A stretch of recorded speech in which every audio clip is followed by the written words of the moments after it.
여러분 안녕하세요. 롱장입니다. 빙하. 제가 요즘 영상을 많이 올리죠. 하지만 사실은 더 많이 올리고 싶습니다. 하고 싶은 말이 넘칩니다. 그동안 수년 동안 제가 공부해왔던 내용이 필요한 시기가 됐습니다. 제가 의도하는 건 지금 이재명 정권을 어떻게 하자는 게 아니에요. 그리고 불가능합니다. 가능한 수단이 별로 없어요. 희망회로 돌리는 채널이 많더군요. 지금 어떻게 될 거다, 큰일 났다, 이재명 대통령 큰일 났다. 하지만 그 채널들, 과거 내역을 보면은 그 얘기를 수년 동안 해왔는데 지금 이재명 대통령입니다. 그리고 흔들림 없고요. 그리고 장악을 시작을 했습니다.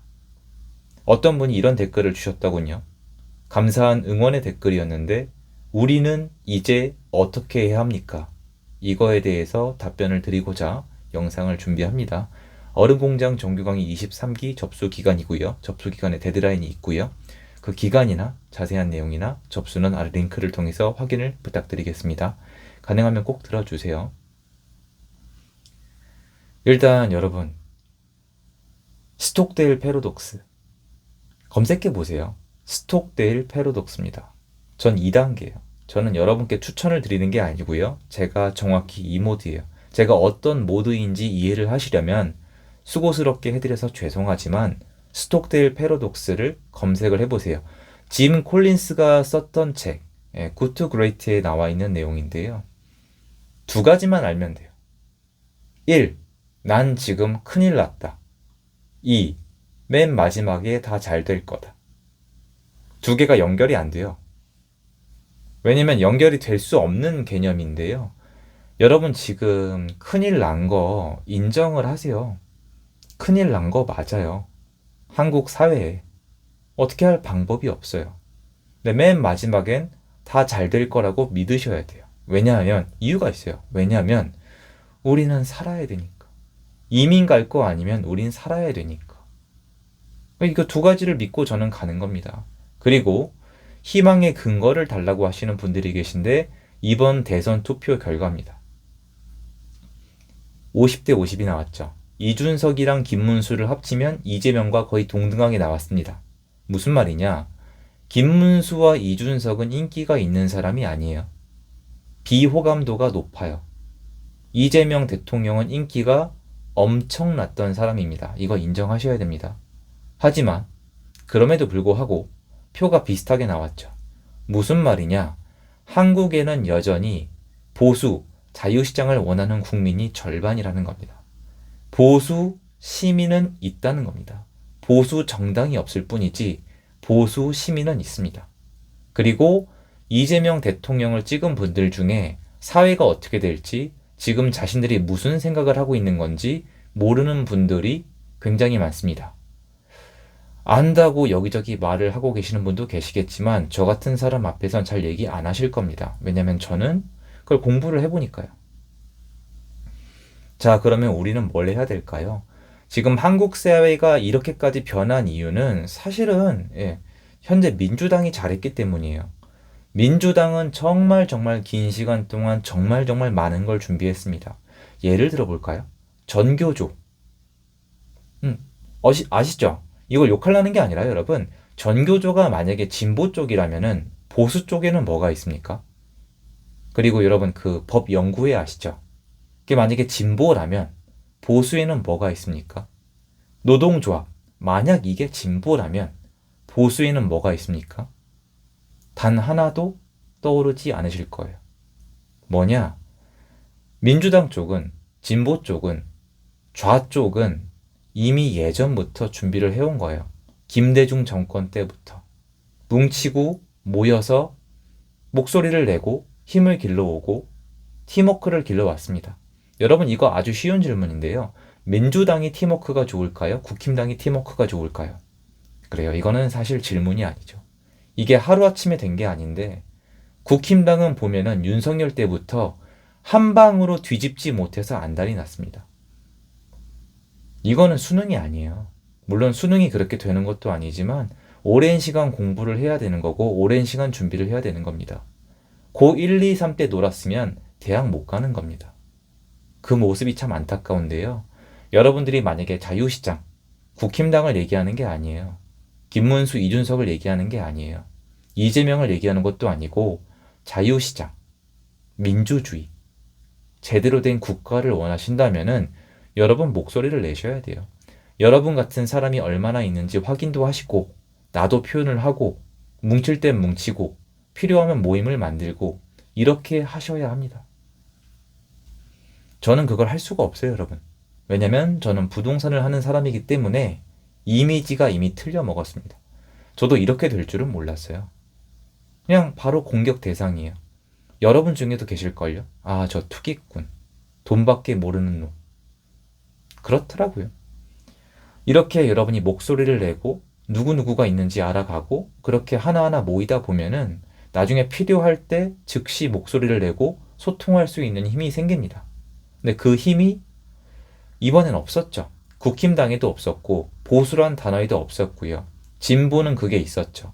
진보는 그게 가능했기에 이재명 대통령의 정말 수많은 그 문제점에도 불구하고 대통령까지 이어질 수가 있었고 다 커버쳐주고 다 이해해주고 그리고 근거가 없는 공약도 다 믿어주고 또는 신경 쓰지 않고 이재명이란 사람 하나만 보고 달릴 수 있었던 이유는 자신들이 서로 어디에 있고 누구인지 이미 단결이 되어 있고 오랜 시간 준비를 했기 때문이라고 저는 생각을 합니다. 자, 그리고 어떤 젊은 분께서 어차피 세금으로 다 뜯길 건데 난 어른 공장 너처럼 안 할란다. 틀렸죠. 제 채널을 꾸준히 봐주세요. 세금을 올리면요. 세금은 전가됩니다. 여러분 지금 언론사에 전 다시 한번 실망을 하고 있는데 강남 3구 마용성광의 일부 아파트 지금 마레프 마포 같은 데는 아예 미쳤는데요. 궁금하면 쳐보세요. 아예 미쳤습니다. 왜 이럴까요? 세금의 전가, 똘똘한 한 채, 종부세 때문이고요. 그죠? 이게 취득세 때문이기도 해요. 다 엮인 건데요. 세금 시스템 때문이에요, 여러분. 세금이 전부 다 전가가 되는 겁니다. 아니라고 말씀을 하고 싶으시겠죠. 그리고 자꾸 다른 일을 찾으시는데요. 그렇게 될 거라고 말씀드렸잖아요. 이런 식으로 하면 그렇게 될 거라고. 다른 이유를 찾지 마세요. 세금을 올리면 가격이 올라갑니다. 이거는 제가 아니라 선진국에서 이미 증명이 끝이 난 부분입니다. 종결이 됐다고요. 이재명 정권 때 세금을 더 올리면 가격은 더 올라갑니다. 화폐를 뿌리면 가격은 더 올라갑니다. 규제를 하면 가격은 더 올라갑니다. 여태까지 그래 왔습니다. 공급을 미친 듯이 해야 가격이 내려갑니다. 공급은 민간이 잘합니다. 벌써 답 나왔죠? 안 될 겁니다. 강제로 뺏는다 해도 이미 50%의 표를 냈던 국민들이 가만히 있지 않을 가능성이 높습니다. 근데 그건 그때가 돼봐야 할 수가 있겠죠. 그래서 여러분들은 또 경제적으로 살아남아야 됩니다. 왜냐면 지금 이재명 정권의 가장 큰 단점은 여러분이 들으면 아마 이해를 당장은 못 해주시겠지만 역사적 사실을 돌이켜 봤을 때 힘이 너무 거대하다는 겁니다. 너무 많은 힘을 가지고 있어요. 역사적으로 한국 건국 이래로 이런 힘을 가진 정권은 없어요. 이재명이란 단 한 사람, 그 대통령 한 사람의 힘이 이토록 빛을 발하던 세상은 없었어요. 너무 많은 힘을 가지고 있습니다. 그러면 한국 사람들의 특성상 문제가 생겨나게 되어 있습니다. 근데 뭐 그렇게 되세요, 나라가 잘못되세요 이런 거 아니고요. 저는 여러분 좀 놀라실 수도 있겠지만 이재명 대통령 민주당이 제가 생각하는 세상을 만들어 가지고 일을 잘한다면은 욕할 마음은 없습니다. 저는 이재명이니까 안 돼가 아니에요. 이러이러하고 이러이러할 거니까 이러이러한 것 때문에 안 된다는 기승전결이 있는 사람입니다. 근데 제가 원하는 방향이 될 리가 없거든요. 왜냐면 지지하는 분들이 그렇지가 않으니까요. 인플레이션에 대비하시고요. 돈 많이 모아 놓으시고요. 그리고 만약에 사태를 대비했을 때는 이민에 대해서 미리 알아놓으시면 좋고요. 그래서 국가가 경제적으로 어떻게 돌아갈지에 대해서는 제가 지속적으로 얘기를 할 거예요. 제일 조심하셔야 되는 건 서민분들이에요. 전세 월세로 사시는 분들, 나라에 기대야 하는 분들, 공공 글자에 기댈 수밖에 없는 분들이 있잖아요. 이분들은 만약에 이 시스템이 유지가 안 되면 국가가 가난해지거나 정권이 바뀌면 정말 힘들어질 수 있기 때문에 이분들에게 사실은 경고를 해드리고 싶은데 저 같은 사람이란 표현을 하실 만큼 제 얘기를 듣지를 않으세요. 그래서 시청자 여러분께서는 현재 정권이 어떤 생각을 가지고 있는지, 앞으로 경제를 어떻게 해나갈 건지, 그리고 그렇게 했을 때 어떤 효과가 나올지에 대해서 저랑 같이 공부하고 이렇게 보시면서 계속 데이터를 쌓아 나가시면서 경제적으로 생존을 하셔야 돼요. 이 경제적 생존이 지금까지와 개념이 달라요. 문재인 대통령이랑 이재명 대통령은 급이 다른 게, 이재명 대통령은 여태까지 행정을 한 역사를 봤을 때 돈 푸는데 역사 1위예요. 한국에 절대 있을 수 없을 만큼 돈을 잘 푸세요. 버텨낼 리가 없죠. 국가 정부가 당선되면서 주식 2배 뻥튀기 해준다는 데가 있을까요? 미국 사람들이 들으면 어떤 생각을 할까요?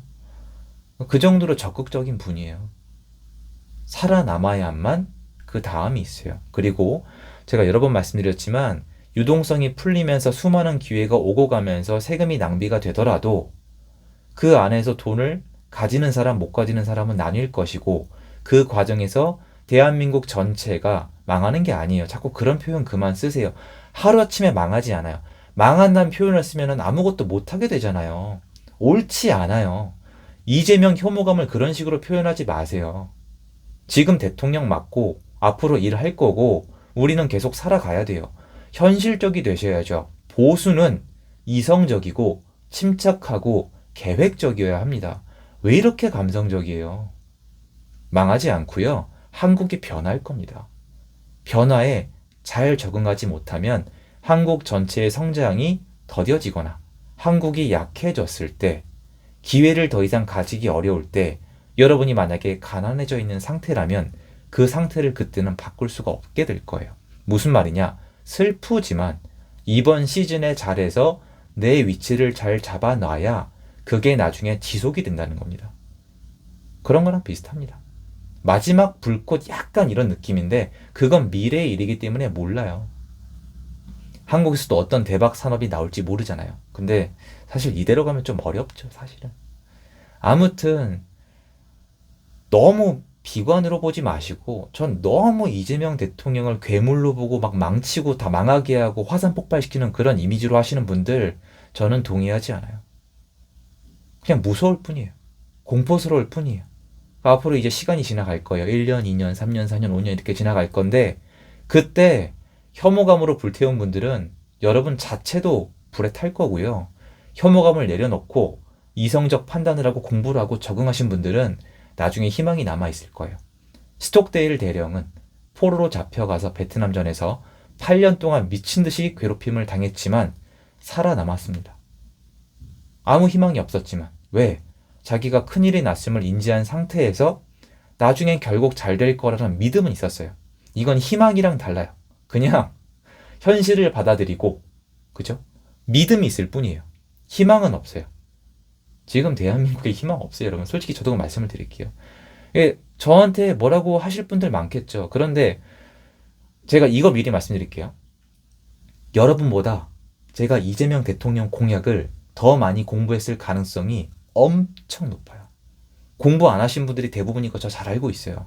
뭐가 어떻게 될지 모르잖아요. 그냥 어떻게든 될 것 같잖아요. 세상에 공짜는 없고 분명히 돈은 어디선가 와야 돼요. 반드시. 공짜는 없어요. 근데 여러분들은 그걸 모르는 게 아니라 알려는 시도조차 안 하는 분들이잖아요.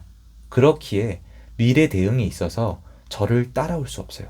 이미 기득권이 아니시라면. 전 그걸 공유하겠다는 거예요. 다행인 건 들을 뿐만 들어주실 거라는 겁니다. 차별화가 생기겠죠. 여러분이 기대하는 그 세상 안 와요. 안 옵니다. 이 영상 나중에 한번 보세요. 오나 안 오나. 안 와요. 제대로 적응한 사람들이 더 잘 살게 된다는 명제는 변함이 없어요. 지금까지 세상이 뭐가 그렇게 변했습니까? 영상 여기서 마무리하도록 하겠습니다. 여러분, 끝난 게 아니에요. 변한 것뿐이지. 적응하세요. 그럼 괜찮을 겁니다.